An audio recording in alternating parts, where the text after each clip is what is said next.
फौजी ग्रुप रावे तुनावळे यांचा फौजी आणि त्याच्या जोडीला संभाजीनगरकरांचा कॅडबरी पाला. गाड्या पळतात 56 मध्ये. किती बघा गाड्यावर लक्ष द्या. सुंदर अशी लढत चालू आहे 56 मध्ये. कोण होतोय सेमीला पात्र. आणि अलीकडं सोन्या सुंदर अशी गाडी आणतोय भैया ड्रायव्हर लोणीचा आणि भैयाचं निर्वाद वर्चस्व.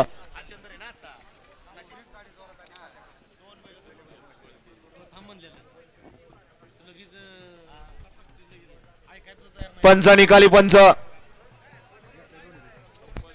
गडे क्रमांक 56 चा निकाल. 56 चा निकाल. आता आज क्रमांक 4 वर धावलेली गाडी स्वयंभू रामेश्वर वसन्न भुकुम नक्ष समीर माजिरे मुळशी या गाडीचा 1 नंबरला विजेता बैलगाडी मालकाचं चालकाचं हार्दिक अभिनंदन. सुंदर अशी गाडी पाली नक्ष समीर सेठ माजिरे.